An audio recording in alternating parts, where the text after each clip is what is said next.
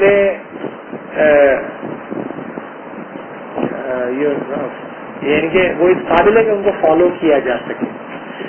ہاں، اتباع کے قابل ہے. تو وہ ایسا میکینزم نہیں فالو کر سکتا منارک، کوئی بھی ایسا جو بالکل ہی قابل عمل نہ ہو، ایسا نہیں ہو سکتا. تو منارک چونکہ ورلڈ ہسٹوریکل پروسیس ہی کا حصہ ہوتا ہے، لہٰذا اس کی ریشنالٹی کا جو میکینزم ہوتا ہے ریفلیکٹ کر رہا ہوتا ہے. ڈیموکریٹک پولیٹیکل پروسیجر کے اندر تو ادارے ہوتے ہیں، انسٹیٹیوشن ہوتے ہیں، اور ایسا تو نہیں ہوا کہ ڈائریکٹ منارک سے ڈیموکریسی میں تبدیل ہو گیا.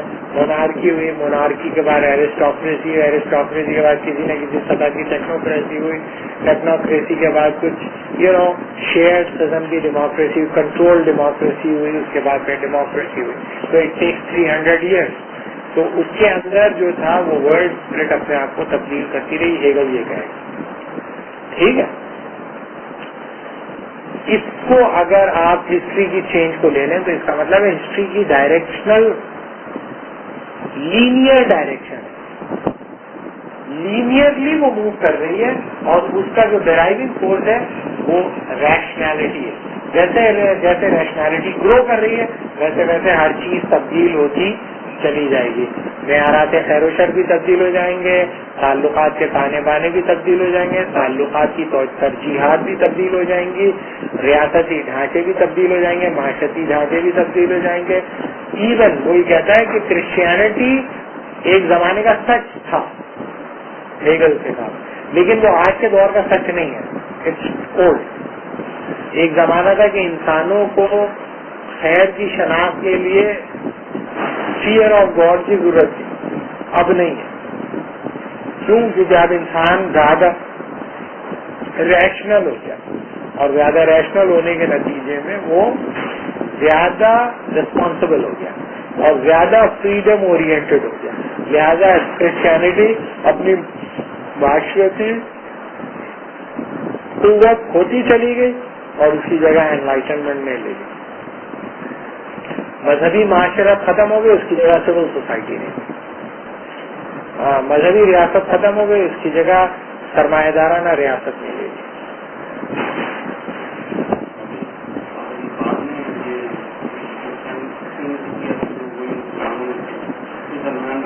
دوبارہ وہ ریوائول کی کوشش کرنے اور کامیاب ہو جائے تو ہیگل کے پوائنٹ آف ویو سے تو یہ سچ ہوگا، وہ کامیاب نہیں ہو سکے. ہیگل کہتا ہے کہ وہ نہیں ہو. تاریخ کا پہیا ایک ہی سمت میں چلتا ہے، پلٹ نہیں سکتا، ریورٹ نہیں ہوگا. تو جو کرنے کی کوشش کریں ہوگا نہیں، یہ ہو ہی نہیں سکتا. ہسٹوریسزم اسی کو کہتے ہیں. ہسٹوریسزم کا جبر یہ ہے کہ وہ پیچھے نہیں پلٹ سکتا. تو جو یہ کرنے کی کوئی وہ ہوگا نہیں. اور آپ دیکھیں کہ ہیگیلین ہسٹوریسزم کا نام لیے بغیر بہت سارے لوگ پوری ریلیجیس ہسٹری کے اوپر اپلائی کر دیتے ہیں، ریلیجنس کے اوپر اپلائی کر دیتے ہیں، ریلیجن موومنٹس پہ اپلائی کر دیتے ہیں. لیکن اگر ریلیجن اپلائی کی ہے تو یہ پرائرٹی تو رہ گئی نا، وہ ملا تو پھر ہمارے لیے رہ ہی رہی، وہ تو انفیریئر لوگ تھے. قرون اولا کا کیا سوال ہے؟ ہیگل کے نزدیک وہ سب انفیریئر لوگ تھے. آپ زیادہ ریشنل اور سپیریئر. اس طرح مذہبی لوگ اس کی تشریح کریں گے تو یہ خود ہی غلط ہو جائے گا. مذہبی تو نہیں کہیں گے وہ یہ نہیں بولتے.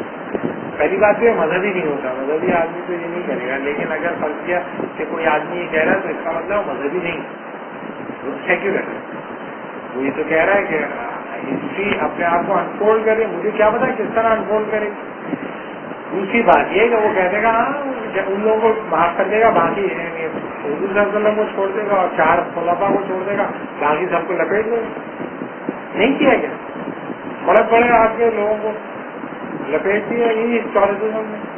تو بھائی وہ ان کو بیچاروں کو کیا پتا تھا, یہ تھوڑی پتا ہوتا, یہ پتا ہوتا تو یہ تھوڑی کرتے. اب ان کو پتا چلیے. تو وہ جو ہسٹوریزم ہے اس میں زیادہ 4 خلفاء کو چھوڑ دیتے ہیں, باقی کو کسی کو نہیں چھوڑتے. کس کو پاس بعض مذہبی تحریکوں نے یہ کیا کہ انہوں نے کہا کہ بس حضرت علی کے بعد تو پھر وہ حضرت امیر معاویہ وغیرہ یہ وہ ان کو تو سب کو کچھ پتہ ہی تھا. اب میں پیدا ہوں 18ویں صدی وہ, اور پوری جو مسلمانوں کی 1500 سال تھا وہ سب گھاس ہو گئے. مجھے اب آ گیا ہوں, میں بتا رہا ہوں. قرون اولا کے بعد جو آپ نے 1300 سال گزارے اس میں جو آپ کے بڑے لوگوں نے وہ سب گھاس کھود رہے تھے, اب یہ آ گئے یہ بتا رہے ہیں. اور یہ کسی تاریخی دور میں نہیں کھڑے ہوئے, یہ آسمان پہ کھڑے ہیں, ہواؤں میں معلق ہے. یہ کسی تاریخی دور کی پیداوار نہیں. اپنے ان لوگوں کی ہسٹوریکل پروسیس کو پورا کا پورا ریجیکٹ کر دیا اور اپنے ہسٹوریکل پروسیس کو, بھائی تم بھی تو کسی تاریخ کی پیداوار ہو, تم بھی تو کوئی علمیت لیے ہوئے ہو, تم بھی تو کوئی زبان بول رہے ہو, تم بھی تو کوئی کتابیں پڑھ رہے ہو. وہ سب تاریخ کے اندر سے جو نکل کے آئی ہیں وہ تم کیسے مائنس کر رہے ہو. اس کو مائنس کر دیتا ہے. میں ایک ماڈل دے رہا ہوں, وہی ماڈل ہے یہ جو کہ حضرت علی کے بعد کنسسٹنٹلی اٹیک کر دے گا اور 1300 سال میں جو کچھ وہ سب کو کریش بھول جائے. یہ کام کرتے ہیں. اور وہ سب بیوقوف تھے, ان سب کو کچھ نہیں پتا تھا. ان کو کچھ کیا پتا کہ ہیومن رائٹس کیا ہوتے ہیں, انہیں کیا پتا عورتوں کی آزادی کیا ہوتی ہے, انہیں کیا پتا اسٹیٹ کیا ہوتی ہے, انہیں کیا پتا NGOs کیا ہوتی ہیں, انہیں کیا پتا ٹیکنالوجی کیا ہوتی ہے, انہیں کیا پتا سائنس کیا ہوتی ہے, نیوٹن کیا ہوتا ہے, ایٹم کا اسٹرکچر. بیوقوف لوگ تھے وہ لوگ. کیوں؟ اس لیے کہ وہ جو پہیا چلانے والے لوگ تھے. اب پہیے سے ایرو ڈائنامکس کا جو سفر ہے اس کے لیے تو وقت درکار تھا. اس کے نتیجے میں ہیومن مائنڈ کی کمپلیکسٹی بڑھ گئی. اس کے نتیجے میں اتنا کمپلیکس مائنڈ ہو گیا کہ وہ آپ جو ہے اس کو آپ آگے اللہ سے ڈراؤ وہ کبھی نہیں ڈرے گا, اللہ سے نہیں ڈرے گا. وہ اس کے لیے کچھ اور بتاؤ. اس کو دیکھو 2 اور 2 4 ہوتے ہیں اور یہ اور وہ, اس سے ثابت ہوتا ہے کہ اللہ ہے تو کیا یہاں آتے ہیں آپ سمجھنا. یہ کیا 2 کو اس سے ڈیوائڈ کرو اور ملٹیپلائی اور یہ اس کا اسکوائر روٹ نکال, اچھے پتا چل گیا گاڈ ہے. چلے ٹھیک ہے, اپنے انسان میں وہ یہ سمجھتے ہیں کہ آج کے انسان کو میتھمیٹیکل ایکسپریشن کے ذریعے آپ کو بتانا پڑتا ہے. اور بہت سارے لوگ میتھمیٹیکل ایکسپریشن ہی ڈرائیو کرتے کرتے ان کا انتقال ہو جاتا ہے. اور یہ سمجھ کے بیٹھے ہیں کہ یہ جو گھوم رہے ہیں روڈوں کے اوپر نئے دور کا نیا آدمی جو ہے امریکہ میں پاکستان میں سب, وہ پورا 1500 سال کا جو سائنٹیفک علم ہے, پورا 1500 سال کا میتھڈ وہ سب اس کے دماغ کے اندر بالکل بہترین کیٹلاگ سپر کمپیوٹر کی طرح.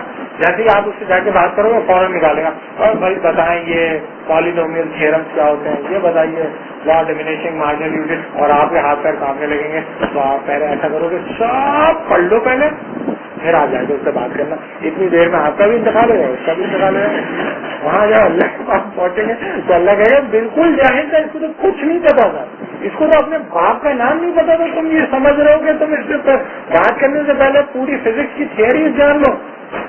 اس کو تو بیچارے کو کچھ نہیں پتا تھا. تم اس سے کہتے کہ بھائی چھوڑ دیتا, تم کیا کر رہے تھے؟ میں تو سمجھا کہ یہ ویسٹ کے اندر بیٹھا ہے اور جہاز کے اندر سفر کرتا. My music is stereophonic and I am travel on supersonic, for my hair I use کالا کولا الیکٹرانک.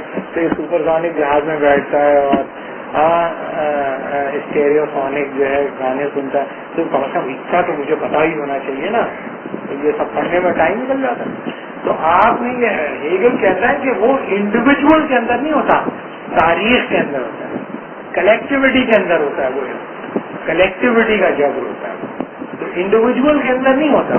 لیکن چونکہ اس دور کا سچ ہوتا ہے اس لیے اس کے جانے بنا اس کی صداقت پہ ایمان لے آتے ہیں. یعنی کہ آپ کوئی ایسی بات نہیں کہہ سکتے کسی کے سامنے جو scientifically proven fact, so called scientifically proven facts کے خلاف کوئی بات ہو، تو وہ کہ وہ سائنٹیفکلی پروون فیکٹس کے بارے میں تو نہیں جانتا، لیکن اس کا ایمان ہے کیوں اس دور کا سچ ہے سائنٹیفکلی پروون فیکٹ، اس کو آپ وائلیٹ نہ کریں. اگر آپ کے پاس پھر آپ کے پاس علم نہیں، پھر آپ کے پاس ریشنلٹی بھی نہیں، پھر آپ کی کوئی بات نہیں سنے گا. تو وہ یہ کہتا ہے کہ اس دور کا جو غالب سچ ہوگا وہ فنکشنل ہو جائے گا تھرو بیوروکریٹک ماڈلس.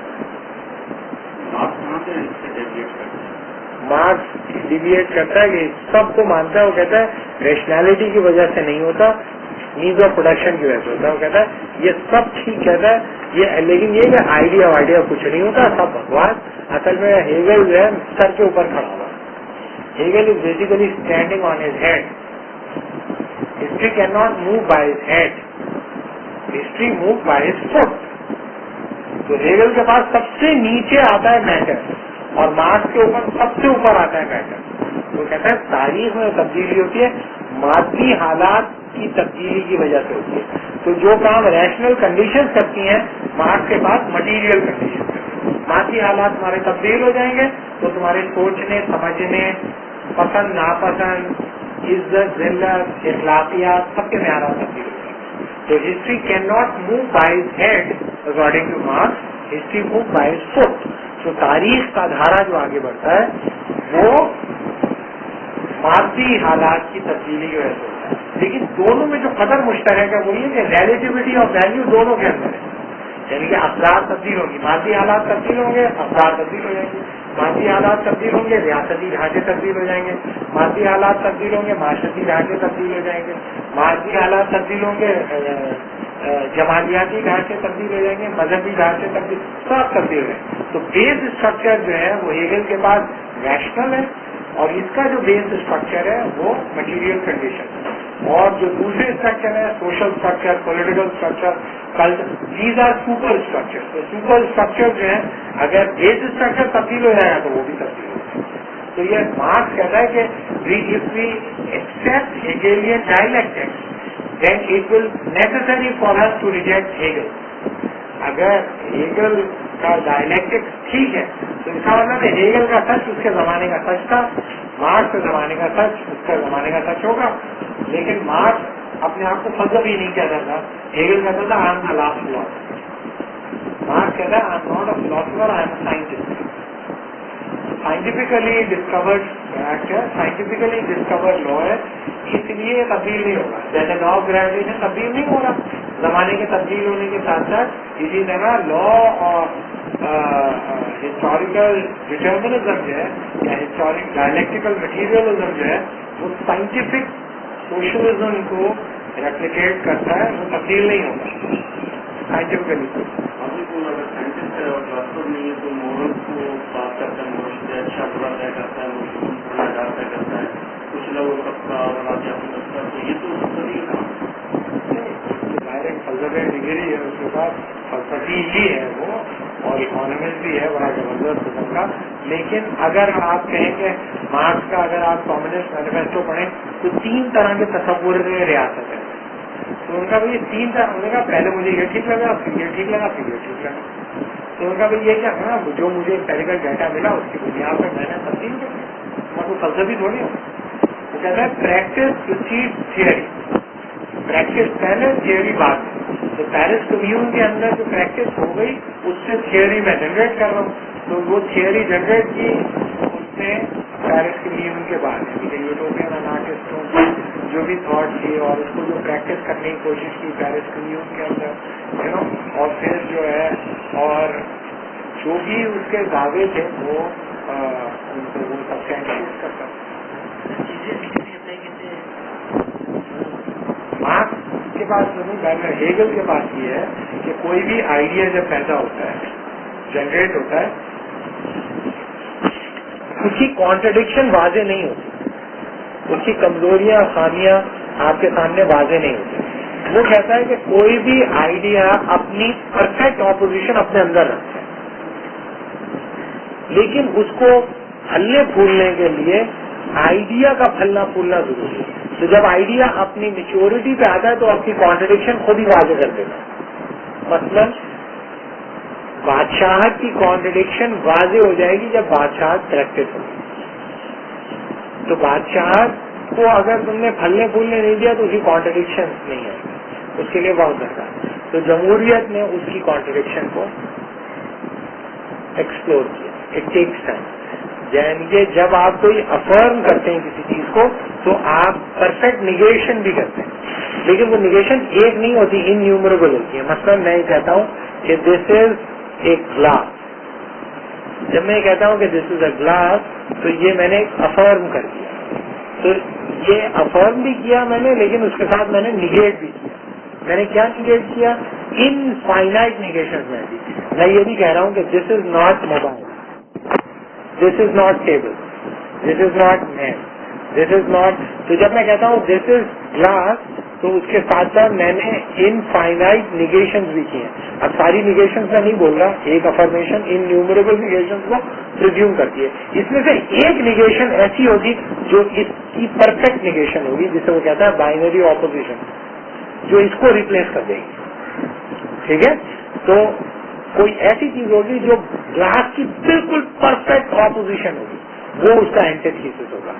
تو تھیسس اینٹی تھیسس مل کر ایک سنتھیسس جنریٹ کرے گا, and so on and so فارتھ. اچھا, اس میں دو جو ہے سوال ہے. پہلا سوال تو یہ ہے کہ یہ مطلب یہ مارکس اور ہیگل کے ہیں جو ریشنلٹی کا کنسیپٹ ہے, تو ظاہر ہے خود ایک میٹا فزیکل کنسیپٹ ہے کہ ریشنلٹی یہ ہوتی ہے اسپیسیفک ہے, ڈٹرمنزم اس کے اندر موجود ہے جو ہمیشہ آگے کی طرف چلتی ہے, اور ریشنلٹی کا مطلب ہے مادی ترقی ہی ہے, مطلب اس کے علاوہ کوئی اور. ایک بات. دوسری بات ہے کہ جو مارکس کا جو کنسیپٹ ہے ہم نے مینیفیسٹو کے اندر کہ پریکٹس جو ہے پہلے ہے اور آگے تھیوری اس کے اندر سے نکلتی ہے. تو ہمارے یہاں بھی بہت سارے جو مطلب انقلابی لوگ ہیں وہ بھی اسی طرح کی باتیں کرتے ہیں, مطلب کہ پہلے پریکٹس ہو جائے, پہلے ہنگامہ برپا کر دیا جائے, پہلے کوئی طوفان اٹھا دیا جائے, اس کے بعد انقلاب اپنا راستہ خود بنا لے گا. تو اس میں اور ان کے اس میں ہے کیا مطلب کنسیپشن میں فرق ہے.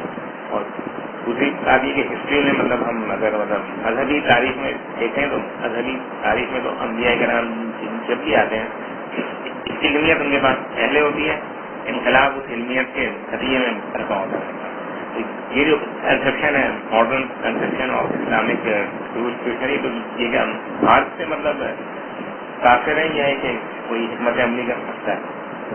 پہلے تو جو آپ کا کوشچن ہے وہ کہ ریشنلٹی, دیکھیں مسئلہ یہ ہے کہ جو ڈائنامکس ہے ہسٹوریکل پروسیس میں, وہ ہسٹوریکل پروسیس میں آئیڈیاز کی سطح پر بھی ہوتی ہے, وہ طرز زندگی کی بنیاد پہ بھی ہوتی ہے, اور وہ اشیاء کی بنیاد پہ بھی ہوتی ہے. لیکن جو غالب طریقہ رہا وہ تو رہا مادیت ہی. بنیادی طور پر ہیگل ایبسولوٹ آئیڈیالزم ہے اس کی, مٹیریلسٹ نہیں ہے, لیکن اس کے اندر سے نکلتی ہے پوری کی پوری دلیل ایسی جس کے نتیجے مارکس جیسا مٹیریلسٹ ہی پیدا ہو سکتا تھا. لیکن ہیگل کے سب سے تگڑا جو جانشی پیدا ہوا وہ مارکس ہی پیدا ہوا, جس نے مٹیریلزم کی میٹافزکس جنریٹ کر. تو پہلی بات تو یہ ہے کہ آپ اگر آئیڈیے کو ریالٹی مانتے ہو تو آئیڈیے کو آپ نے پہچانا کس طرح ہیگل کے سسٹم میں, جب وہ کانکریٹائزڈ ہوا تاریخی عمل کے اندر. اور آئیڈیا جب اپنے آپ کو کانکریٹائز کرے گا تو یہ بھی پرزیوم ہے ہیگل کے پاس کہ وہ پچھلی اسٹیج کے مقابلے میں زیادہ سپیریئر ہوگا. یعنی کہ پہیے کے بعد بیل گاڑی, اور بیل گاڑی کے بعد گھوڑا گاڑی, اور گھوڑا گاڑی کے بعد گاڑی, اور گاڑی کے بعد ہوائی جہاز, اور ہوائی جہاز کے بعد سپر سونک, اور اس کے بعد پھر چیلنجر. یہ جو سفر ہے اس میں آپ کو یہ بتایا جاتا ہے کہ دیکھو پہیا وہ اس لیے بنایا کہ وہ بنا نہیں سکتے تھے اسپیس شپ، ان کا دماغ ہی نہیں تھا اس سطح کا، کہاں سے بتا دیں. تو آئیڈیا جب اپنے آپ کو وہ ریئلائز کرے گا، اس وقت اتنا ہی آئیڈیا نے ریئلائز کیا تھا کہ وہ بیچارے پہیا بنا سکتے، تو انہوں نے پہیا بنا. اس کے بعد جب اور آئیڈیا نے اپنے آپ کو ریئلائز کیا تو انہوں نے اس کے آگے ایک گھوڑا باندھ دیا، اور اس کے بعد پھر انہوں نے گاڑی بنا دی، اور اس کے بعد پھر انہوں نے جہاز بنا دیا، اس کے بعد سپر سونک. تو آپ نے کیا کیا، جو بھی تاریخی عمل تھا، ظاہر ہے ہیگل بھی تو اپنے تاریخی دور ہی کی پیداوار تھا نا، ہیگل کوئی آسمانوں سے تو نہیں آیا تھا، وہ بھی تو ایک تاریخ ہے. ایک تو پرابلم ہے آنٹولوجیکل پرابلم، انسان اپنے دور کو آخری دور سمجھتا ہے، سمجھتا میں آ گیا ہوں، عظیم وقت میں پیدا ہو گیا. ایک تو یہ وجہ ہو سکتی ہے. دوسری وجہ یہ کہ ظاہر ہے کہ آپ کسی چیز کا انالیسس جب کریں گے تو آپ کا ریفرنس پوائنٹ کیا ہوگا. اگر ریفرنس پوائنٹ تمہارا اسی دنیا کے اندر ہے تو پھر مادیت کے علاوہ کون سی چیز کو تم بنیاد بنا رہے. اگر تمہیں اسی دنیا کے حوالے سے ایک فلسفہ جنریٹ کرنا ہے اور اسی دنیا کے حوالے سے تمہیں معیارات وضع کرنے اور اسی دنیا کے حوالے سے تمہیں ہر چیز کو ایکسپلین کرنا ہے، تو یہ کیسے ہو سکتا ہے کہ تم مادیت کو مائنس کرو. یہ تو نہیں ہو سکتا. تو مادیت کی بنیاد پر ہی آپ نے پرکھا، اور زیادہ بہتر عقلیت وہاں پہ استعمال ہوگی جہاں زیادہ مادی ترقی ہوگی. تو یورپ اور امریکہ لوگ پڑھنے کیوں بھاگتے ہیں؟ علم تو وہی ہے نا، علم وہی ہے. علم وہاں اس لیے کہ انہوں نے اس علم کی بنیاد پہ مادی ترقی کی، اتنی مادی ترقی کی کہ آپ کو ڈکٹیٹ کرتے ہیں، آپ کو بتاتے ہیں آپ نے یہ کر لیا، اب ہم آپ کو ماریں گے، ہم آپ کے گھر ملک میں آ کے بم بھی مارتے رہیں گے، لیکن ہم آپ کے دوست بھی ہیں اور ہم دوستی اپنی ٹرم پہ کرتے ہیں. مطلب کیا ہے آپ؟ اس لیے کہ آپ مادی ترقی دور میں پیچھے رہ گئے. مادی ترقی دور میں کیوں پیچھے رہ گئے؟ کیونکہ وہ آئیڈیا جو انہوں نے 100 سال پہلے ایکسپلور کر لیے آپ اب تک ایکسپلور نہیں کر پائے. تو اس کا مطلب یہ ہے کہ مادی ترقی ہی پیمانہ ہے عقلیت کو جانچنے کا. زیادہ ریشنل سسٹمز وہ ہوں گے جہاں پر مادی ترقی ہوگی. اگر مادی ترقی نہیں ہوگی تو وہ ریشنل نہیں ہوگی. ٹھیک ہے. یہ بات ہیگل کے پاس سبھی لفظوں میں اور مارکس کے پاس واشگاہ الفاظ، اور اس وقت مارکسزم شکست کھا گیا، لیکن اس کے باوجود ڈسکورس تو یہی ہے. ڈسکورس تو مارکسسٹ ہے، چاہے وہ لبرل ہو، چاہے وہ اسلامسٹ ہو، چاہے وہ سب کے پاس یہی ہے پیمانہ. یعنی کہ ہم نے ایک اچھا انسٹیٹیوٹ بنایا تو اچھے انسٹیٹیوٹ کی خصوصیات کیا ہوتی ہیں؟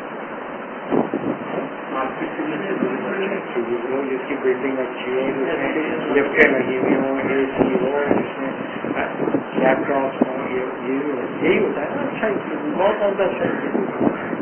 اگر اس کے اندر لیپ ٹاپ نہیں ہے تو اس کا کیا مطلب؟ سب کچھ ٹائپ کے لوگ پتہ نہیں کیا بیٹھے ہوئے کیا کرتے، سب کچھ ٹائپ بغیر کمپیوٹر کے کیسے تم علم حاصل کرو؟ آج کی دنیا میں علم حاصل کرو تو آج نہیں علم حاصل کرتے. تو پھر علم کے لیے تمہیں ٹیکنالوجیکل ڈیولپمنٹ کرنی پڑتی. ٹیکنالوجیکل ڈیولپمنٹ کے لیے تو تمہارے پاس پیسے ہی نہیں ہے، تو پھر تم کیا ہوا کرو؟ پہلے بھیک مانگو، بھیک مانگو، بھیک مانگ کے ٹیکنالوجیکل وہ انسٹیٹیوشن ڈیولپ، پھر اس میں پڑھو. اس میں جب تک تم پڑھ کے نکلو اس وقت تک وہ ٹیکنالوجی آبسلیٹ ہو چکی ہوتی. جو تمہارے کمپیوٹر انجینئرنگ ڈپارٹمنٹ کا اسٹوڈنٹ ہوتا ہے، جب وہ اسٹوڈنٹ ڈگری کر کے نکلتا ہے آبسلیٹ ہوتا ہے، آبسلیٹڈ ہوتا ہے. کیوں؟ کیونکہ اس نے کیریکولم تو 4 سال پہلے بنا ہے، اور جو 4 سال بعد جو ٹیکنالوجی فنکشنل ہوگی کمپیوٹر سائنسز کے میدان کے اندر وہ ہینڈل کر سکے گا اس کو؟ وہ بیچارہ کر ہی نہیں سکتا. اس کا مطلب یہ تھوڑی کہ وہ انکیپیبل ہے، وہ تو ہینڈل ہی نہیں کر سکتا وہ ٹیکنالوجی کو. تو ٹیکنالوجی ڈریون معاشرے جو ہوتے ہیں وہ عقلی معاشرے ہوتے ہیں، اور ٹیکنالوجی کو ہینڈل کرنے والے ریشنل. تم اپنے ہاں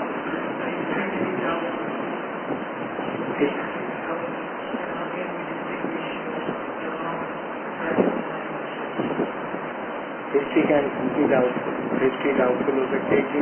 اس لیے کہ ہم نے بتایا کہ ہسٹوریکل ایونٹس جو ہوتے ہیں وہ سلیکٹڈ ایونٹس ہوتے ہیں. اور وہ سلیکشن جو ہوتی ہے پریجوڈیشلی ہوتی ہے. تو اس کی بنیاد پہ جو ہم انالیسس کرتے ہیں وہ خطرے انتخابی نہیں کہ وہ غلط ہو. تو کچھ لوگ جو فلسفی اور ہسٹری میں کہتے ہیں وہ کہتے ہیں اس میں کچھ معروضیت بھی ہوتی ہے کہ تم ملٹی ڈائمینشنل انالیسس کرو کہ مختلف ہسٹوریکل ڈاکیومنٹس اور ان میں اگر جو چیز موجود ہے سب کے اندر تو پھر تم کہو کم از کم یہ تو ایک آبجیکٹو فیکٹ کے طور پہ ہم اسے لے لیتے ہیں ایک ہسٹوریکل فیکٹ. اور پھر اس کے اندر کازل ریلیشن شپ بھی دیکھو کہ جو کاز اور افیکٹ کا ریلیشن شپ ہے وہ ٹھیک ہے کہ ٹھیک نہیں. اگر کازل ریلیشن شپ ٹھیک ہے تو پھر تم ماننے میں تمہیں کوئی اعتراض نہیں ہے. لیکن اس کے باوجود کہ اس میں کازل ریلیشن شپ ہے اس کے باوجود کہ کچھ معلومیت ہے ہمیشہ یہ امکان ہوتا ہے کہ تمہارا ہسٹوریکل انالیسس میں میجر فلو رہ جائے. اس لیے ہسٹوریکل انالیسس کی آبجیکٹیوٹی ویسی نہیں ہوتی جیسی فزیکل کی آبجیکٹیوٹی. کو استعمال کرتے ہیں بہت سارے لوگ لاس کو استعمال کرتے ہیں ہسٹوریکل لاس کو جیسے سائنٹیفک ویو آف ہسٹری استعمال کرتے ہیں. دیکھیے مطلب یہ کہ ہم جب کہتے ہیں کہ تھیوری پروسیڈ پریکٹس اور پریکٹس پروسیڈ تھیوری تو اس کو دیکھنے کے کئی طریقے ہیں. مطلب یہ کہ جب ہم ریلیٹ کرتے ہیں وہ اس بنیاد پہ ریلیٹ کرتے ہیں کہ پریکٹس پہلے میں نے ہی پریکٹس کی اور پھر میں ہی تھیورائز کر رہا ہوں. میں نے ہی پریکٹس کر دی اور میں ہی تھیورائز کر رہا ہوں تو پھر تو پرابلم ہے. میں بغیر تھیوری کے پریکٹس کرے گا. مختلف لوگ مختلف تھیوریٹیکل انڈر کرنٹس کی بنیاد پر پریکٹس کرتے ہیں. مختلف لوگ مختلف بنیادوں پر پریکٹس کرتے ہیں. لیکن جو بڑا آدمی ہوتا ہے وہ بیٹھ کے دیکھ رہا ہوتا ہے کہ کیا ہو رہا ہے, یہ کھیل دیکھ رہا ہوتا ہے اور اس کے بعد ان پریکٹسز کی بنیاد پر وہ ایک تھیوری جنریٹ کرتا ہے. جب ہم کہتے ہیں کہ theory proceed practice proceed theory اس کا مطلب یہ نہیں ہوتا کہ میں پہلے جا کے پریکٹس کروں گا پھر دیکھوں گا ارے اس کا یہ نتیجہ نکلا پھر میں تھیورائز کروں گا. ایسا نہیں ہوتا. پریکٹس لوگ کر رہے ہوتے ہیں, یہ ایک پروسیس ہوتا ہے اور اس پروسیس کے اندر آپ اینالائز کر تھیورائز کرتے ہیں. مارکسسٹوں کا پرابلم یہ ہے کہ تھیورائزیشن جو ہوتی ہے وہ نیسسریلی ڈٹرمنڈ ہوتی ہے مٹیریل کنڈیشن.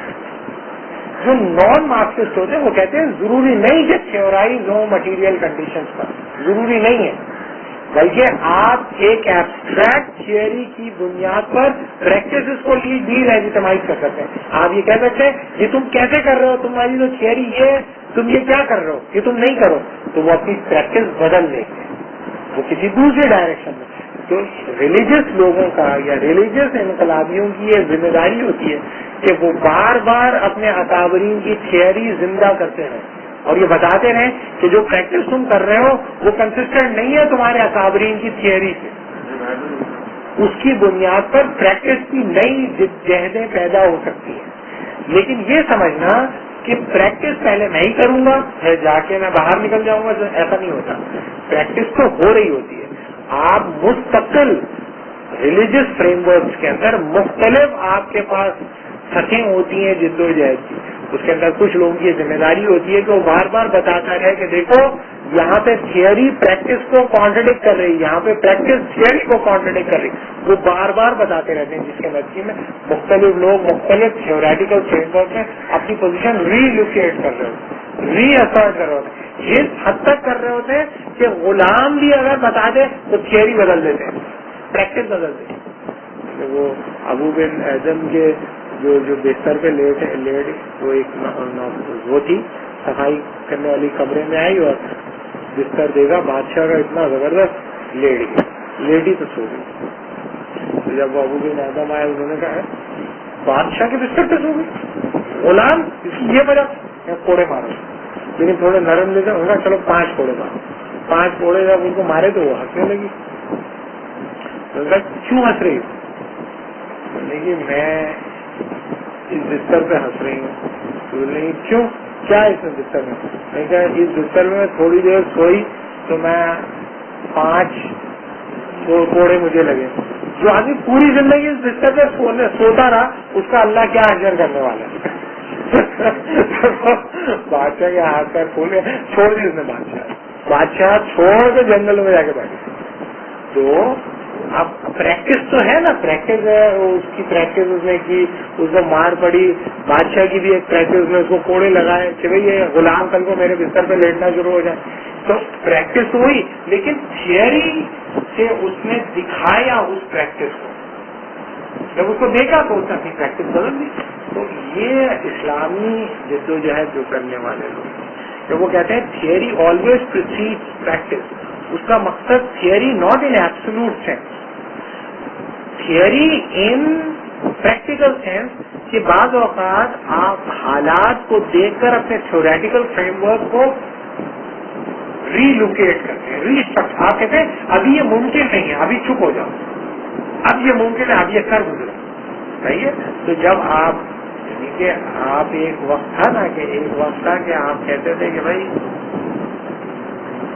جہانگیر کی ماں کو لوٹ لیا جہاز میں, تو جہانگیر کو جب یہ پتہ چلا کہ حج پہ جا رہی ہے ماں, اس کا جہاز لوٹ گیا, تو اس نے جتنے جزیرے قریب میں تھے, اس میں کوئی ڈچ بیٹھے ہوئے تھے, پورچیگیز, پورے جزیرے ختم کر دیے, ہمارے بچے.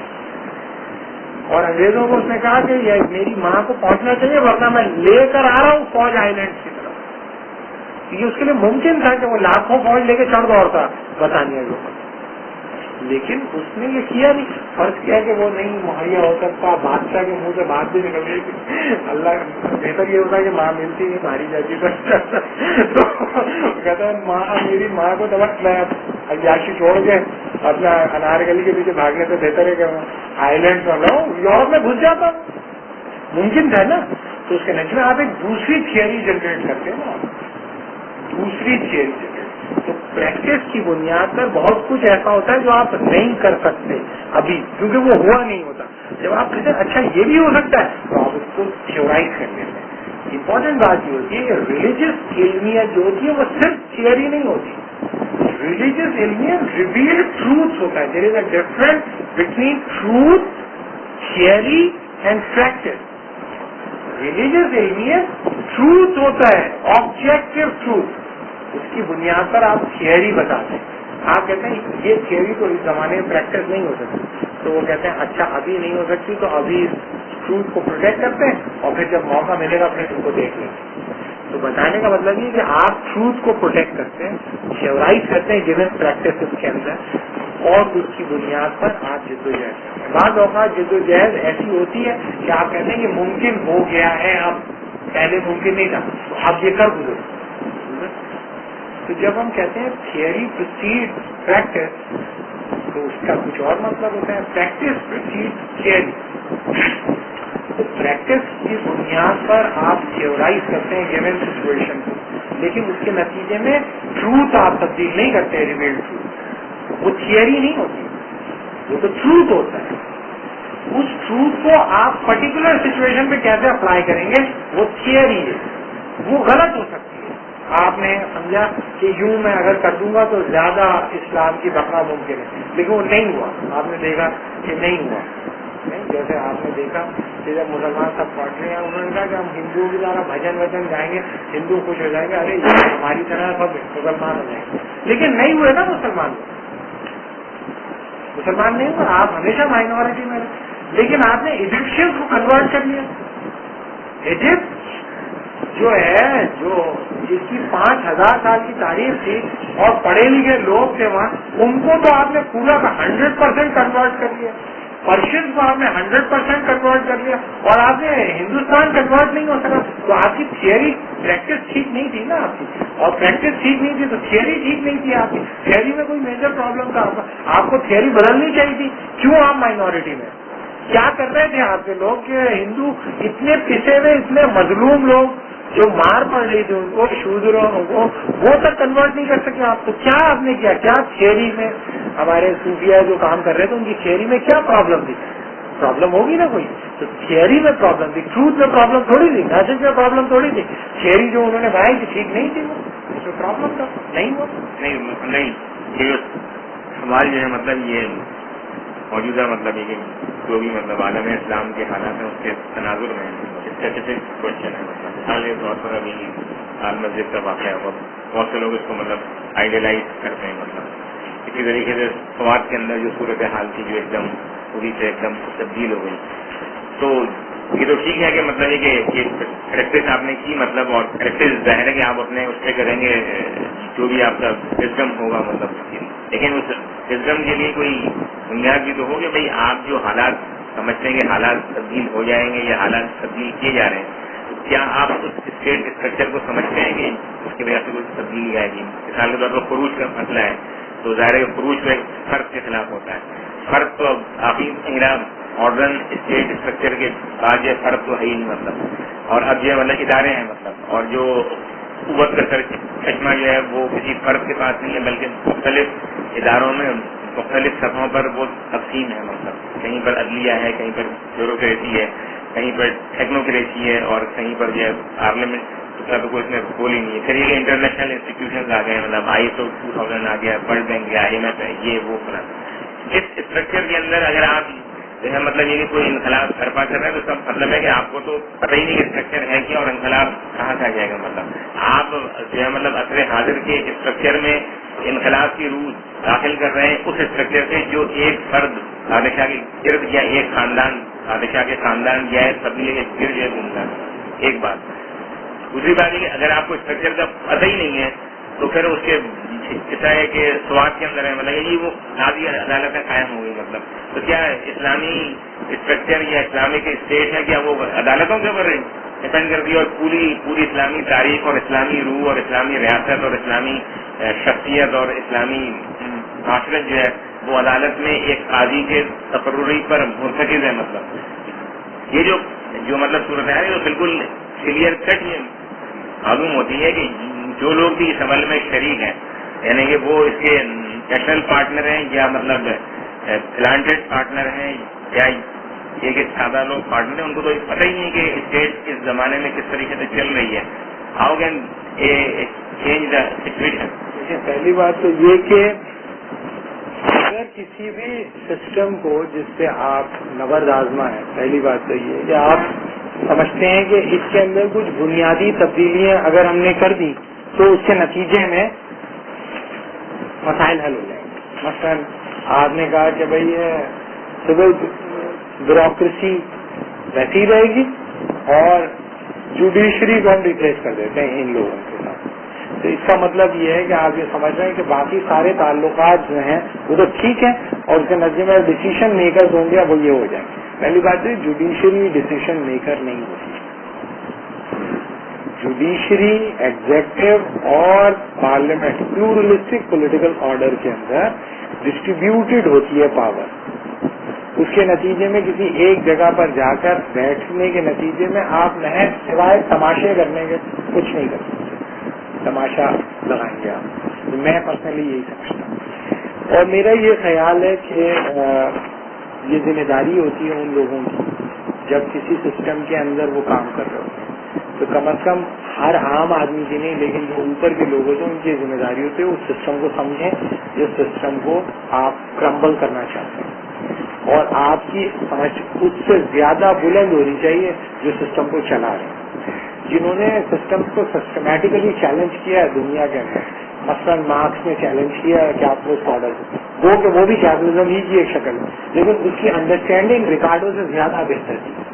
ریکارڈو سے زیادہ اچھی طرح وہ جانتا تھا سرمایہ داری کو کہ سرمایہ داری کیا ہے اور اس نے جو بنایا اس کو وہ پریکٹس نہیں کر سکے. اتنی کانکریٹ اس کی شرائط تھی کہ کوئی بھی اس کو ویسا پورا نہیں کر سکا لیکن جنہوں نے پورا کیا انہوں نے 80 سال تو کم از کم سسٹم کو کھینچا کسی بھی سزا کے اوپر. ابھی بھی کھینچ رہے ہیں بہت جگہوں پر. تو پہلی بات تو یہ کہ اسلامی تحریک مذہبی تحریک یا انقلابی تحریک جو ہوتی ہے وہ ون ڈائمینشنل نہیں ہوتی, وہ ملٹی ڈائمینشنل ہوتی ہے کہ کئی فیسٹس ہوتے ہیں اور وہ آپس کے اندر تمام تحریکیں اینٹیگنسٹک ریلیشن شپ نہیں رکھتی, کمپلیمنٹری ریلیشن شپ رکھتی. تو آپ کو دیکھنا پڑے گا کہ آپ کے ارد گرد جو آیا اسلام کی تحریکیں وہ کمپلیمنٹری ہیں یا کانٹرڈکٹری ہیں ایک دوسرے. وہ تو کانٹرڈکٹ کر رہی ہیں ایک دوسرے کو کانٹرڈکٹ کرنا یعنی کہ اپنی ممبر کی تعداد بڑھانا اور دوسرے کے ممبر کی تعداد کو کم کرنا. تو بنیادی طور پر وہ اپنے نیچرل الائنس کو تو پہچانتے ہی نہیں. تو پہلی لڑائی تو وہ آپس میں لڑتے ہیں. دوسری بات یہ کہ ہم جس تھیوری کی پریکٹس کی ہم بات کرتے ہیں وہ جرنل پریکٹس ہے. جرنل پریکٹس کا مطلب یہ کہ کیا اس وقت ویسٹرن ورلڈ جس طرح سے مسلمانوں کو گرپ کرتی ہے کیا 19ویں صدی کے مقابلے میں اس کی گرپ بڑھی ہے یا کم ہوگی؟ ہم یہ سمجھتے ہیں کہ جو پچھلے 100 سال کی پریکٹس ان لوگوں کی نہیں جو یہ جو چھوٹے چھوٹے ایونٹس کرتے ہیں اور اس کے نتیجے میں اخبار میں خبریں لگواتے ہیں ان کی بات کریں. ایز اے ہول پوری اسلامی تحریکوں کی جو جد و جہد ہے اگر آپ اس کو پرٹیکولرائز نہ کریں بلکہ جنرلائز کر کے دیکھیں تو وہ کئی اسٹیپ آگے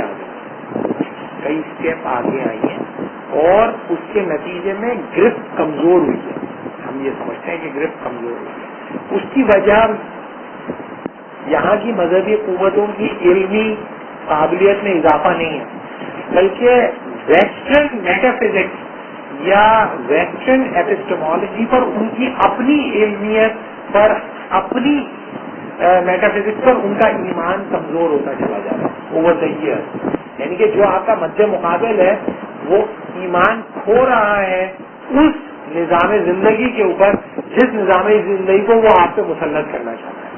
جس نظام زندگی کو مسلط کرنا چاہتا ہے اس پر اس کا ایمان اتنا مضبوط نہیں رہا جتنا مضبوط اس کا ایمان تھا 19ویں صدی میں. اس کا مطلب یہ ہے کہ پریکٹس جب ہم کہتے ہیں تو practice specific not to an individual اور group of people but practice as a whole جو ویسٹرن ایکسپیرئنس ہمیں بتاتا ہے ویسٹرن سویلائزیشن جو ڈومیننٹ سویلائزیشن کا اس کا ایکسپیرئنس یہ بتاتا ہے کہ 19ویں صدی کا انٹلیکچوئل جو وہ پیدا کر رہے تھے ان میں میجورٹی جو تھی وہ ایبسولوٹسٹ تھی. 21ویں صدی میں زیادہ تر بڑے انٹلیکچوئل جو پیدا کر رہے ہیں ریلیٹیوسٹ ہیں. ان کے پاس وہ دلیل نہیں ہے کہ وہ ایک ایسا سسٹم پیش کر سکیں جس کے گرفت جو آفاقی ہو. سوال یہ ہے بھائی کہ آپ کے پاس ایمان ہے اپنے علم اور اپنی مابعد الطبیعت کی آفاقیت کا کہ نہیں؟ اور اگر نہیں تو آپ کو کوشش کرنی چاہیے کیونکہ بائی ڈیفینیشن جو علم اور جو ایقان اور جو دعویٰ آپ رکھتے ہیں وہ آفاقی ہی ہے اور وہ تمام انسانوں کے لیے ہی ہے. اس کے لیے آپ کچھ کوشش نہیں کر رہے تو جو لوگ کرتے دھرتے ہیں مسلمانوں کے اوپر کے لوگ ہیں عام آدمی نہیں ان سے وہ پوچھا جائے گا. پہلی بات تو یہ کہ practice is not specific to particular practice in general. جیسے آپ دیکھیں کہ ریزسٹنس کی جو تحریکیں تھیں 19ویں صدی میں اور ریزسٹنس کی جو تحریکیں اٹھی لیٹ 20th سینچری میں ان کی طرح ویسٹرن سویلائزیشن کا رویہ بالکل ڈفرینٹ ہے. پہلے ریزسٹنس کی تحریکوں کی طرف انکوآپریٹو ایٹیچیوڈ تھا. انکوآپریٹ کرو مارو نہیں انکوآپریٹ کرو کیوں؟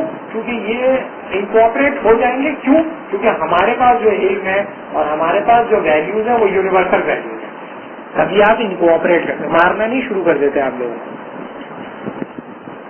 ابھی تو حالت یہ ہے کہ وہ ایک چھوٹے سے سو کالڈ آرگنائزیشن ہے جسے وہ القاعدہ کہتے ہیں جس میں چند لوگ موجود ہیں اس کے لیے پوری ریاستوں پہ وہ حملہ کرنا شروع کر دیتے اور جو اپنی اقدار کو تحس نحس کرتے ہیں. اس کا مطلب ہے انہیں اپنی اقدار پہ ایمان نہیں رہا. جب ہم کہتے ہیں ویسٹ کمزور ہو رہا ہے تو اس کا مطلب یہ تھوڑی کہ ملیٹریلی وہ کمزور ہو گیا. ملیٹریلی وہ جتنا طاقتور آج ہے اس سے پہلے کبھی نہیں تھا. ملیٹریلی وہ بہت طاقتور ہے, اکنامیکلی بھی وہ طاقتور ہے, لیکن ایمان نہیں رہا اس کو. اس کے اوپر شیطنت کا بھی ایک ایمان ہوتا ہے کہ شیطان کو اپنی شیطنت پہ ایمان ہوتا ہے اسٹرانگ. کبھی وہ پلٹ دیتا ہے لوگوں کا دل, پھیر دیتا ہے وہ لوگوں کا دل اور اس رستے پہ بیٹھتا ہے اور پھیر دیتا ہے. سوال یہ ہے کہ ویسٹ تو ایمان کھو رہا ہے اپنا ان اقدار کے اوپر جو آپ پر وہ مسلط کرنا چاہ رہا ہے. آر یو پریپیئرڈ اور ناٹ؟ ہم یہ سمجھتے ہیں کہ پریپیئر نہیں ہے. آپ بھی ایمان کھو رہے ہو اپنے, آپ بھی ایمان کھو رہے ہو اپنی علمیت. آپ بھی ایمان کھو رہے ہو اپنی مابعد الطبیعت کے اوپر، اور آپ اپنی مابعد الطبیعت کو تلاش کر رہے ہو اس علمیت کے اندر جس کا آپ کی مابعد الطبیعت سے کوئی تعلق نہیں. آپ اپنی بقا اور اپنی ترقی اور اپنی اسٹیبلٹی تلاش کر رہے ہو اس میٹا فزکس کے اندر جو آپ کی میٹا فزکس نہیں ہے. تو ظاہر ہے کہ مار تو پھر آپ کو ہی پڑنی ہے نا. آپ مارنے پہ کیوں ادھر؟ جب ایک آدمی اپنی ایپسٹیمولوجیکل پلین پر ہی مار کھا رہا ہے تو مرے ہوئے کو کیا مارنا؟ جو تمہارا ہے وہ تو بچاؤ. ابھی ہم ویژول اسٹڈی کے ہمارے اسٹوڈنٹ آئے وہ کہنے لگے ہمارے جو اسٹوڈنٹ ہیں ان کو پاس وہ فیسلٹی نہیں ہے، یہ ہے نہیں ہے، وہ نہیں ہے، کمپیوٹر نہیں ہے، یہ وہ ہے، تو ہم کمپیٹ نہیں کر سکتے انڈس کے بچوں کو اور ان کو. تو میں نے کہا بھائی تمہیں ہم لوگ اتنی تھیوری پڑھاتے ہیں جو پاکستان میں کبھی کسی انسٹیٹیوٹ میں نہیں پڑھائی جاتی، تم وہ کیوں نہیں پڑھتے ہو؟ اگر وہ تم پڑھ لو تو تم میدان مار لو گے، لیکن وہ پڑھنے کے لیے تو ٹائم لگانا پڑے گا نا. وہ تم لگانے کو تیار نہیں ہو. آئیڈیاز کی سطح پہ تم لڑنے کو تیار نہیں ہو. آئیڈیا کی جنگ لڑنے کے لیے آپ کو پیسوں کی ضرورت نہیں ہوتی. آئیڈیاز کی جنگ لڑنے کے لیے آپ کو ایئر کنڈیشنر اور لینڈ کروزر اور سپر سونک جہازوں کی اور نیوکلیئر بامبس کی ضرورت نہیں ہوتی. آئیڈیاز کی جنگ لڑنے کے لیے آپ کو صحیح دماغ چاہیے ہوتا ہے.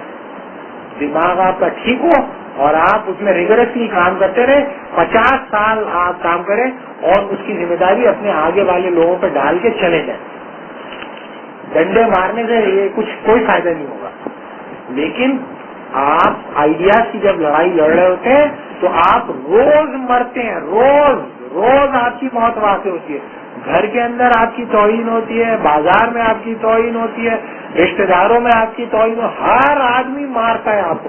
مار کھانے کو تیار ہو، ایموشنل مار کھانے کو تیار ہو، سائیکولوجیکل مار کھانے کو تیار ہو، کلچرل مار کھانے کو تیار ہو تو آ جاؤ میدان میں. اس کے لیے کوئی اسلحہ بم بلب جیکٹ تھوڑی پہننے کی ضرورت ہے. لیکن ہے اتنا دم کہ 50 سال گزار دو اتنے چوکے کھا کے اور دماغ ٹھیک رہے. رہا جاتا پاگل ہو جاؤ گے. پاگل ہو گئے تو پاگل اگر ہو گئے تو ظاہر مجدور کو سیدھے جنت میں جائیں گے تو بھی ٹھیک ہے. فائدہ اللہ نے کہا بیچارہ پاگل ہو گیا میری وجہ سے.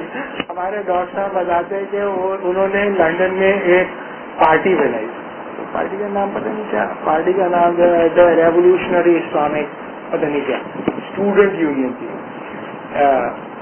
ایسیکس میں. تو وہ اس میں جو تھا وہ انہوں نے اس کا جو ہر سال کا ایک سیشن بھی ہوتا تھا، لیکن اس 3 سال تک اس کا سیشن ہوتا رہا اور اس کے ممبر 4 تھے. ایک اس کے پریزیڈنٹ، ایک اس کے وائس پریزیڈنٹ اور ایک جوائنٹ سیکرٹری، اور ایک بھائی جو کوئی گورے تھے جو آگے بیٹھ جاتے تھے، صرف ان کی باتیں سنتے تھے اور چلے. تو تیسرے سال جو اس کا اینوئل کنونشن ہوا جس میں کبھی کوئی نہیں آیا، اس میں ایک بھائی بیٹھے ہوئے تھے. تو جو پریزیڈنٹ تھے وہ بڑی جوشیلی تقریر کرنے لگے اور ان کا یہ کام کرتے کرتے کرتے مغرب کی اذان ہو رہی تھی، مغرب کی اذان ہو رہی تھی اور انہوں نے کہا ہم یہ آتے ہیں یہ کام کرتے کرتے کرتے کرتے ہم پاگل ہو جائیں. تو جیسے ان کے منہ سے پاگل تو ان کے جوائنٹ سیکرٹری ان کا ہاتھ دبا دیں کہ کچھ دعا کی قبولیت کا ہے مت بولے مت. کیونکہ ان کا پیشنٹ جو تھا انہیں پتا تھا یہ یہی بولیں گے کہ کام کرتے کرتے کرتے کرتے ہم پاگل ہو جائیں. تو ان کا ہاتھ دبا کے لیکن انہوں نے کہہ دیا پاگل ہو جائے. اور ہمارے استاد کہتے ہیں وہ یقیناً پاگل ہو گئے، حقیقتاً پاگل ہو گئے، پاگل ہی ہو گئے. ان کی کسی نے نہیں سنی اور ان کے اپنے گھر والے نے بھی نہیں سنی اور ان کی بیوی نے بھی نہیں سنی اور وہ پاگل ہو گیا. اور ان کا یہ خیال ہے کہ شاید میں بھی تھوڑا تھوڑا پاگل ہوں. اس دعا کا اثر سیکٹری اور جوائنٹ سیکٹری اور پڑا تھا. اور وہ جو بھائی جو ایک آ کے بیٹھ جاتے تھے اس کے بعد وہ بھی کبھی دکھائی نہیں دیے پاگل ہو گئے. تو بتانے کا مطلب یہ ہے کہ آئیڈیاز کی جنگ جو ہوتی ہے وہ جیتی جاتی ہے، صدیوں پہ لڑی جاتی ہے اور صدیوں تک اس کی فتح رہتی ہے. اور آئیڈیاز کی سطح پہ جو شکست ہوتی ہے وہ صدیوں کو محیط ہوتی ہے اور صدیوں قائم رہتی ہے. آپ کا پرابلم یہ ہے کہ جو علم وہ کھو رہا ہے نا اس کو فیول کر رہے ہیں آپ اس کو فیول کر رہے ہو کہ نہیں کوئی بات نہیں ہم آتے ہیں تمہیں بچانے، ہمارے پاس ہے تمہارے لیے. اور اس کے لیے یہ اس مرتی ہوئی تہذیب کے اندر اسلامی جمہوریت کی روح ہم پھونکیں گے، اس مرتی ہوئی تہذیب کے اندر اسلامک انوائرمنٹ کی روح ہم پھونکیں گے. یہ ہم کرتے ہیں. تم کیا کر رہے ہو، ہم کر رہے ہیں. تو بتانے کا مطلب یہ ہے کہ بھائی آپ کو ٹو ڈائمینشنل کام ہے کہ جو پریکٹس ہو گئی اس کو دیکھو. اچھا بھائی یہ جو اسٹریٹجی تھی یہ ٹھیک نہیں تھی، اسٹریٹجی ٹھیک نہیں تھی اور یہ تھیوری ٹھیک نہیں، اس کو ٹھیک کیا جائے گا اور جا کے دیکھا جائے گا ہمارا ریویل ٹروتھ کیا کہتا ہے. اور یہ تو ٹھیک نہیں ہے اور جو ہوا ٹھیک ہے، غلط ہو گیا کوئی بات نہیں، آپ ٹھیک کر لیں گے اس کو. اور آپ یہ کوشش کریں. اس کے لیے آپ کو ایک لانگ ٹرم کام کرنا پڑے گا اور اپنے ارد گرد نہیں دیکھو. ارد گرد جو کچھ ہو رہا ہے اس میں بہت زیادہ پریشان ہونے کی ضرورت نہیں ہے. زیادہ یہی ہوگا کہ آپ مر جاؤ گے اور تو کچھ نہیں ہوگا. اس سے زیادہ کچھ نہیں ہو سکتا. پاکستان میں اس سے برا آزما کیا ہو سکتا ہے؟ اور تو کچھ نہیں ہو سکتا. تو آپ لگے رہو اور اپنے جو بھی لوگ آپ کے سامنے آتے ہیں یہ اسلام ہے تو پوچھو بیٹا کہاں سے تم نے بتا دیا یہ اسلام کہاں سے نکال کے لائے ہو، یہ دکھاؤ کہاں ہے تمہاری تہذیب کے اندر، کون سی تاریخ کے اندر، کون سے ٹیکسٹ کے اندر. جو بھی جس کے منہ میں آتا ہے وہ بک دیتا ہے، وہ ہو جاتا ہے. تو آپ جب تک یہ کام نہیں کرو گے تو وہ نہیں ہوگا. اس کے لیے ضروری ہے کہ آپ اسٹیڈیلی کام کریں. اور پریکٹس تھیوری اور پریکٹس کی جو بات ہے وہ یہ کہ پریکٹس جو ہوتی ہے اس کے بعد آپ کے پاس موقع ہوتا ہے کہ آپ ری ڈیفائن کر لو اپنی تھیوری کو. بنیاد بنایا جائے گا تو یہ جو قواعد علاقے میں جو کچھ ہو رہا ہے وہ تو پروو کر دیں گے. دوسرا یہ کہ جو پوسٹ ماڈرن تھنکر ہیں ان میں سے کون سنہرے تصورات سے کون بھاگا ہے. جب مجھے کچھ سب نے کہا کہ آخری راستہ یہ فری مارکیٹ اکانومی رہے گی سب کچھ رہے گا، تو کیا ایمان اس کا متزلزل ہوا ہے؟ ایمان اس کا متزلزل ہونے کا مطلب یہ ہے کہ وہ یہ نہیں کہتا کہ آساسی ہے. مطلب پوسٹ ماڈرن تھنکر کو نہیں وہی کہتا ہے کہ میرے پاس کوئی دلیل نہیں ہے، مجھے اچھا لگتا ہے. جو کمزور دلیل ہے. اگر میں آپ سے پوچھوں کہ بھائی میں داڑھی کیوں رکھوں تو آپ کہیں داڑھی اس لیے رکھو کہ سنت ہے، داڑھی اس لیے رکھو کہ فرض ہے، یا داڑھی کٹوانا جو ہے حرام ہے، یہ کہو کہ مجھے اچھی لگتی ہے. کیا اسٹرانگ دلیل ہے نا. اگر آپ کہیں مجھے اچھی لگتی ہے میں کہوں نہیں مجھے تو اچھی نہیں لگتی، سب آپ کے گھر جا کے سو جاؤ، کوئی پرابلم تو نہیں، کوئی برڈن تو نہیں ہے نا. تو یہ پرابلم ہو گئی. وہ کہتا ہے جمہوریت مجھے اچھی لگتی ہے، مجھے خوبصورت لگتی ہے جمہوریت. تو یہ تو اگر تم 17ویں صدی کا لاک یا روسو وہ کہتا ہے انسانیت کا اصل اظہار ہے یہ.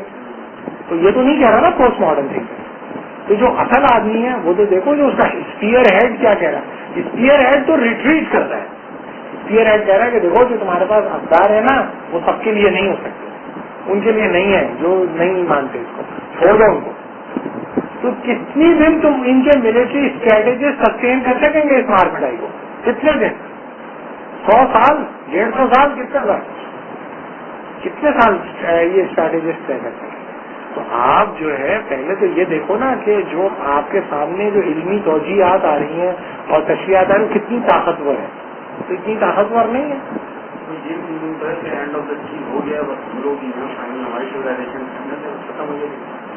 اگر یہ کہتا ہے end of history and the last man, لیکن ایشو یہ ہے کہ وہ جو لاسٹ مین ہے اس لاسٹ مین کے پیچھے جو آفاقیت کے دعوے تھے اب تو ان دعووں سے وہ محروم ہو گیا. اب کتنے لوگ جو آگے آتے ہوئے وہ یہ کس زور تک ہے. آپ کو ہے ایمان جمہوریت کے اوپر، آپ کے لوگوں کو ہے، ان وہاں تو نہیں ہے کوئی.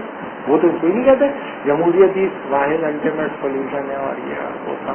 لیکن اس میں مطلب مغرب کی کامیابی اس طرح پر ہے کہ وہ اس کی اپنی علمیت ہے اور جو اس کی اپنی آباد طبیعت اور الہیات اور ایمانیات ہے اس پر تو اس کا ایمان ختم ہو گیا. یہ تو ٹھیک ہے، لیکن یہ ایمان منتقل ہو گیا چین کے اندر، یہ ایمان منتقل ہو گیا روس کے اندر، اور یہ ایمان منتقل ہو گیا ہندوستان کے اندر اور عالم اسلام کے اندر. تو اگر مغرب مر رہا ہے تو وہ اپنے بھارت بھی چھوڑ کے جا رہا ہے. بالکل، اور دوسرے مغرب پیدا ہو جائے گا. اب اسی لیے ہم کہتے ہیں کہ مغرب بنیادی طور پر کوئی جیوگرافیکل پرٹیکولرٹی نہیں. It's not specific to white face, it's specific to any one who blue in anthropometric. کوئی بھی ہو سکتا ہے.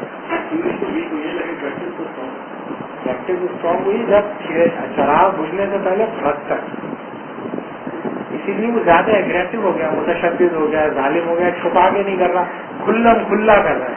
یعنی کہ کھلم کھلا اپنی بدماشی کا اظہار کر رہا ہے نا. جب میں بدماش ہوں. کانفرنس ہوئی اس کے اندر ایک امریکن تھا, اس سے میں نے کوشچن کہا کہ بھائی تمہاری پری ایمپٹیو ڈاکٹرن جو ہے اس کی کیا جسٹیفیکیشن, تو کہہ رہا ہے ہم پری ایمپٹیو ڈاکٹرن کو پریکٹس کر سکتے ہیں اسی لیے ہم پریکٹس کر رہے ہیں. انٹلیکچوئل نے کہا ہم کر سکتے ہیں اس لیے ہم کر رہے ہیں. تو یہ کوئی پڑھا لکھا آدمی کہے گا یہ بات؟ نہیں کہہ سکتا نا. تو ہونڈا کہہ سکتا ہے اس طرح کہ میں ہی کر سکتا ہوں اسی لیے میں کر رہا ہوں, ہے نا. لیکن اگر جو یہ کوئی 19ویں صدی کا کوئی پڑھا لکھا آدمی تھوڑی کرتا ہی, 19ویں صدی کا آدمی یہ نہیں کرتا, وہ کہتا نہیں یہ نہیں کرو, یہ غلط ہے, اس طرح نہیں کرنا چاہیے, یہ ایک آفاقی ہے, ان کو بھی شامل کرو, کالوں کو بھی شامل کرو. یعنی کہ میجورٹی تمہیں لبرل تھنکرز ملیں گے 19th سینچری جو کنڈیم کرتے تھے امریکن اسٹیٹ کو اس وجہ سے کہ وہ کالوں کو ڈسکریمنیٹ کرے. میجورٹی لبرل تھنکر کہتے ہیں غلط کر رہے ہو, کیوں ان کو ڈسکریمنیٹ کر رہے ہو, کالے تو کیا ہوا, ان کو انکارپوریٹ کرو. تو اپنی زبان بھول گیا, وہ اپنا کلچر بھول گیا, تمہاری طرح کا برگر کھاتا ہے, تمہاری طرح کپڑے پہنتا ہے, کیوں ووٹ نہیں ڈالنے دیتے اس کو, کیا مسئلہ ہے تمہارے پاس؟ لیکن یہ جو سارے مفکرین تھے یہ اس وقت کہاں پہ جب کالونائزیشن ہو رہا تھا. تو جب آپ نے کالونائز کر لیا, آپ کو پتا چل گیا کہ بھائی ابھی کالونائز ہو گئے, ان کی تاریخ ختم ہو گئی, ان کی زبانیں اور نسلیں ختم ہو گئی, تو اس کے بعد وہ آگے انسانیت کے سجاد دینے لگے, ان کو آزادی دے دو, یہ کر دو, فلاں کر دو. مسئلہ یہ کہ آپ جب اپنی ایمانیات سے تو آپ کا یقین تھا, لیکن ان کی ایمانیات جو تھیں جو بھی تھی وہ اس نوعیت کی تھی کہ وہ آپ کے ساتھ مصالحت کرنے پہ تیار نہیں تھے. کالے نے تو مصالحت کر لی تھی, ریڈ انڈین نہیں کرنا ہوگا, یہ تو بھیڑیے ہیں, انسان نہیں ہے, they are not human, they are wolves. George Washington کہتا ہے they are not human, they are wolves, بھیڑیے ہیں. تو ان کے ساتھ کہتے ہیں ان کو تو قتل کرنا پڑے گا. Me good Indian, me good Indian, گولی مار گئے, good Indian is a dead Indian. تو یہ جو ہے وہ ریڈ انڈین کے لیے. لیکن یہ کالو خان تو اپنا وہ کالو خان بن گیا پریزیڈنٹ, کالو خان انکارپوریٹ ہو گیا, ویسی باتیں کرتا ہے, وہی سب ویلیو سب وہی ہے نا. وہ پتہ نہیں اس کا باپ کی کون سی زبان تھی, کیا بولتا, شاید نہیں آتی ہے اس کو زبان. لیکن یہ کہ وہ ہے کہ نہیں جانشین امریکن ویلیوز کا. تو سوال یہ کہ جو ویسٹرن ویلیوز کو اختیار کرے گا وہ کالا بھی ہو سکتا ہے, وہ گورا بھی ہو سکتا ہے, وہ سکھ بھی ہو سکتا ہے, کوئی بھی ہو سکتا ہے, وہ کوئی بھی انکارپوریٹ کر لیتے ہیں نا. وہ ابھی انکارپوریٹ جو نہیں ہوتا اس کو چھوڑ دیتے, ریڈ انڈین کو ختم کر دیا. ریڈ انڈین کو تو انہوں نے مار ڈالا. ہاں جو اپنی جگہ جو ان کے ساتھ انکارپوریٹ نہیں ہوگا, سارے لوگ جو ان کے ساتھ انکارپوریٹ نہیں ہوگا. دیکھو مسئلہ یہ نہیں ہے کہ وہ ٹروتھ میں ریئل ہیں یا نہیں, سوال یہ کہ آپ لوگوں کو اپنے ٹروتھ سے کنوینس کرنے کی کتنی صلاحیت رکھتے ہیں. سوال یہ نہیں ہے کہ کوئی دنیا میں بے شمار ٹروتھ کلیم ہوتے ہیں, ہر ٹروتھ کلیم 1500 سال زندہ نہیں رہتا, صحیح ہے نا. تو جو ٹروتھ کلیم زندہ رہتے ہیں ان کے اندر کوئی میسج کے اندر کوئی اسٹرینتھ ہوتی ہے. پھر دوسری اسٹرینتھ ٹروتھ کی یہ ہوتی ہے کہ وہ کتنی ریسز نے قبول کیا, کتنی ریسز نے قبول کر لیا, یہ بھی دیکھا جاتا ہے. پھر یہ دیکھا جاتا ہے کہ کتنے قسم کے ادوار کے اندر وہ سسٹین رہا, اس میں کتنی بائفرکیشن تھی, یہ بھی دیکھا جاتا ہے. تو بتانے کا مطلب یہ کہ جو بڑا ٹروتھ ہوتا ہے اس کی عمر بھی بڑی ہوتی ہے اور اس کے اندر شامل لوگوں کی ڈائیورسٹی بھی بہت ہوتی ہے, صحیح ہے. اور پھر کتنے لوگ اس کو اختیار کرتے ہیں, یعنی کہ ابھی بھی لوگ مسلمان ہو جاتے ہیں اس کے باوجود کہ مسلمان اتنے بدماش اور اتنے گناہگار ہیں, اس کے باوجود بھی کنورٹ ہو جاتے ہیں. یعنی کہ اب پوری دنیا میں پروپیگنڈا کیا جاتا ہے مسلمان عورتوں کے اوپر ظلم ہوتا ہے. سب سے زیادہ فرانس کے اندر عورتیں کنورٹ ہوتی ہیں, فرانس کے اندر سب سے زیادہ کنورٹ ہوتے ہیں. اور فرینچ جو ہے وہ ریولیوشنریز ہیں, یورپ کا ہارٹ ہے ریولیوشنری ہارٹ, یعنی کہ ریولیوشنری مائنڈ ہوتا ہے فرینچ کا بہت زیادہ, بہت ریولیوشنری ہوتے ہیں. اور وہاں کی جو ریولیوشنری جو ہارڈ کور ہے اس کی عورتیں, کیونکہ فیمنزم کی بانی ایریا وہیں کی سب سے زیادہ کنورٹ ہوتی ہیں. تو اس کا مطلب کچھ نہ کچھ تو ہے نا اس کے اندر. آپ اس پہ ہی بھروسہ نہیں کرتے, تو آپ جب بھروسہ نہیں کرو گے, الٹے سیدھے ڈرانے کرو گے, تماشے کر کے دکھاؤ گے لوگوں کو اور ریلیٹ کرو گے ان کوہرنٹ چیزوں کو, تو پھر اس میں خطرہ یہی ہے کہ آپ وہ پرابلمس کریٹ کرو گے جو کہ جینوئن پرابلم ہی نہیں ہے. ٹھیک ہے خالد، ٹھیک ہے ٹھیک ہے یار، اس کے ساتھ ہی آج کے نشست کا اختتام ہو.